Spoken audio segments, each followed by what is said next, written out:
Olá, meu nome é Gabriel Schumann, eu sou professor de Direito e gostaria de apresentar o trabalho A Calamidade Social do Covid é caso fortuito, em virtude de uma condição de saúde da minha orientanda. A pesquisa examina a possibilidade do enquadramento jurídico da Covid-19, da pandemia, como uma hipótese de caso fortuito ou força maior e o significado, a repercussão jurídica desse enquadramento.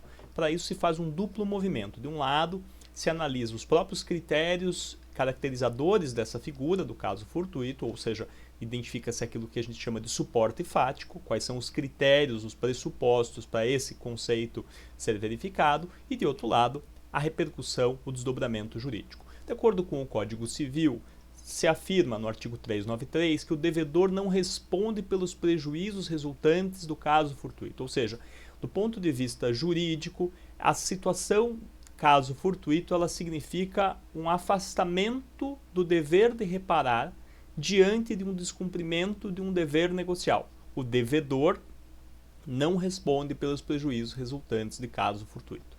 O caso fortuito diz a lei, no artigo 393, parágrafo único, quando nós temos uma situação que é um fato necessário, cujos efeitos não se poderia impedir. Veja que essa aparente clareza do texto legal, que inclusive é bastante sucinto, ela se contrapõe com a maneira como a doutrina e a jurisprudência, ou seja, como a literatura jurídica e os tribunais, vão lidar com a questão. A pesquisa em questão foi desenvolvida a partir da revisão de literatura, sobretudo da doutrina jurídica, e para isso se valeu de manuais e, de forma complementar, análise de precedentes judiciais. Então, do ponto de vista metodológico, é possível organizar a pesquisa da seguinte maneira. Se iniciou com uma pesquisa exploratória, sobretudo com a leitura de manuais e textos mais curtos. Depois, os conceitos foram localizados nos manuais jurídicos de direito civil. Em seguida, foram examinados julgados. A escolha do Tribunal Superior Tribunal de Justiça se deve à sua posição, naturalmente, como responsável pela pacificação da interpretação da legislação federal, como é o caso justamente do Código Civil, artigo 393, que é o fundamento legal, o dispositivo normativo, que em algum sentido centraliza a discussão em torno da qual gira o problema de pesquisa, sobre o qual se desenvolveu esta pesquisa, essa iniciação científica. Só para que se entenda melhor, eu ilustro essa discussão com um recurso especial 1564705, que ao tratar do tema, ao tratar do caso fortuito, diz que ele deve ser irresistível e insuperável. E aí, na decisão, se apresenta como elementos caracterizadores dessa figura a necessariedade, ou seja, um fato que impossibilita o cumprimento de uma certa prestação, e a inevitabilidade. Então veja que nesse caso acaba-se excedendo, ainda que em parte, a natureza ou o efeito jurídico desse enquadramento caso fortuito, porque aqui se falou em excludente de responsabilidade civil atingindo o próprio nexo causal, que é diferente do sentido a rigor que o Código Civil apresenta. Há, portanto, por assim dizer, e não só nesse julgado, uma disfuncionalização do Instituto, porque ele é fundamento não só para afastar o dever de reparar o dano, que me parece que originalmente é o seu sentido, mas também observa-se a utilização desse conceito, por exemplo, para mudar o contrato, para revisar o contrato, ou até mesmo para extinguir uma certa prestação. Além disso, o critério de avaliação do caso fortuito muitas vezes se associou com aspectos da responsabilidade civil. Por exemplo, no recurso especial 1880331 se disse: não pode ser considerado caso fortuito aquilo que é inerente à atividade empresarial.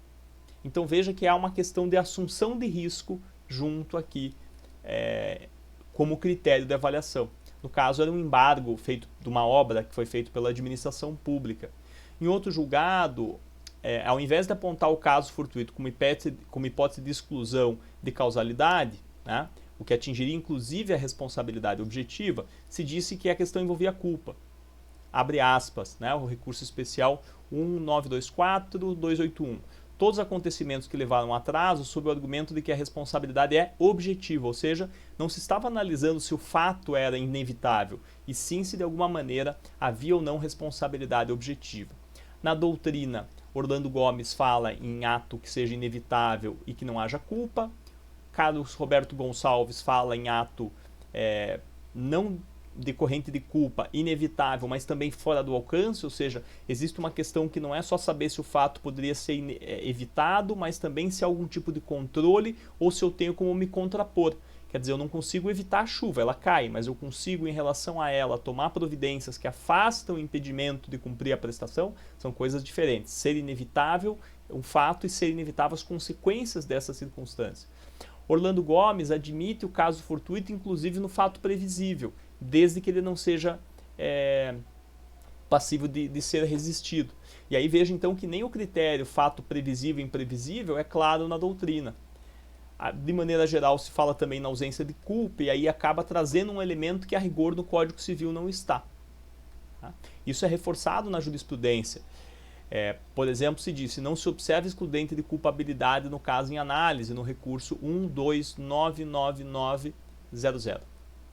Então, a jurisprudência acaba utilizando a figura de uma maneira distinta do conceito legal, agregando novos critérios.